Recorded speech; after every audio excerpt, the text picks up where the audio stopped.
अयम आत्मा ब्रह्म, यही आत्मा जहाँ से मैं होता है यही ब्रह्म है। अयम आत्मा ब्रह्म गुडाकेशु, अयम आत्मा ब्रह्म गुडाकेशु सर्वभूतेषु। यही आत्मा हे गुडाकेश अर्जुन सर्वभूतों में है। तो जहाँ से आप मैं बोलते हैं वही कहीं घन सुषुप्ति में, कहीं क्षीण सुषुप्ति में, कहीं स्वप्न अवस्था में और किसी किसी ज्ञानी के हृदय में जागृत अवस्था में वही चैतन्य है। जैसे प्रगाढ़ निद्रा में कोई पड़ा है, खूब प्रगाढ़ निद्रा में खूब थका है और दारू पीकर पड़ा है, तो उसके शरीर पर कीड़े मकोड़े चक्कर काटे, चाहे सांप राउंड मार ले, उसको पता नहीं चलेगा। ऐसे उस चैतन्य की जो प्रगाढ़ घन सुषुप्ति है वही पहाड़ पत्थर और धरती बना। जो क्षीण सुषुप्ति है वही चैतन्य में से पेड़ पौधे उभरे। पेड़ पौधों को भी इतना दुख नहीं होता, लेकिन जैसे आपका एक रोम अथवा बाल किसी ने नोच लिया तो हल्का सा पता, ऐसे ही पेड़ पौधों को हल्का सा सुख दुख होता है। बाकी जो जीव जंतु मनुष्य है उनकी स्वप्न अवस्था है।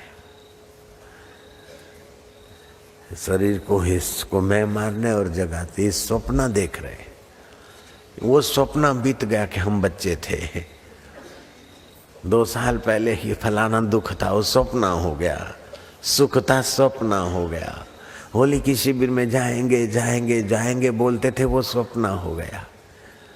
आ गए वो भी स्वप्न हो गया। आज पूनम है वो भी अभी स्वप्न हो गया। अभी बापूजी रंग छाटेंगे वो भी स्वप्न हो गया, रंग छटवा लिया। पूनम का दिन पूरा हो गया, आज धुलेटी है। तब धुलेटी अभी लग रही है, लेकिन देखते देखते वो भी सपने में सरक जाएगी। ऐसे ही मेरी शादी होगी, बापूजी ने मंगनी करा दी है, पंचेड़ में शादी होगी, कैसे करे क्या करे बापूजी। मैं आज छोड़ दे, लेकिन वो अब सपना हो गया। पेड़ के नीचे वेदी पड़ ली, वो सपना हो गया।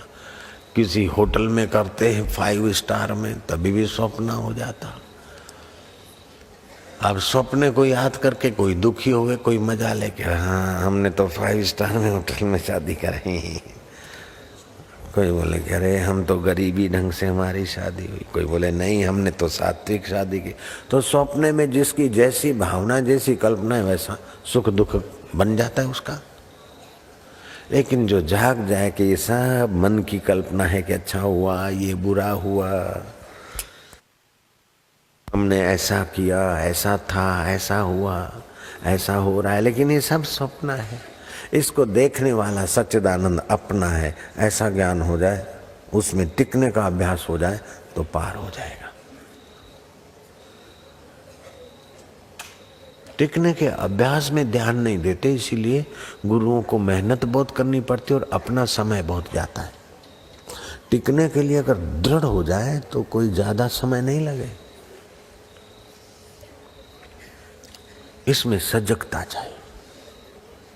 सजाग, दुख आया तो सजाग, क्रोध आ गया तो सजाग। समझो डांट दिया, हम तो दिन भर कईयों को डांटते, लेकिन एक तरफ डांट हुए, दूसरी तरफ सजाग हुआ कि ये क्रोध मन को आया, तो हमको फिर घाटा नहीं होता, नहीं तो आग बबूले हो जाए।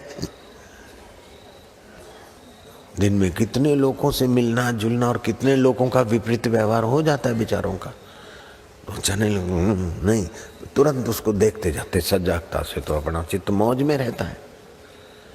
तो सतत सजागता, मन में विचार है, देखो बुद्धि ने निर्णय किया, देखो सुख दुख को देखो, तो देखने वाला दिखने वाले से अलग है। अब मैं इस रुमाल को देख रहा हूं तो मैं रुमाल तो नहीं हूं, इस माइक को देख रहा हूं तो मैं माइक नहीं हूं, मैं हाथ को देख रहा हूं तो मैं हाथ नहीं हूं, मैं सिर को देख रहा हूं तो मैं सिर नहीं। ऐसे मेरे मन को भी मैं देखता हूं, मन शांत है तो देख रहा हूं, अशांत है तो देख रहा हूं। मेरी बुद्धि को भी मैं देख रहा हूं, बुद्धि अच्छी है तभी भी जानता हूं, बुद्धि बुरी हुई तभी जानता हूं, तो मैं इनसे अलग हूं, संबंध विच्छेद हो गया। तो अच्छाई का अहंकार नहीं और बुराई का विषाद नहीं, अपनी स्मृति, अपनी सजगता।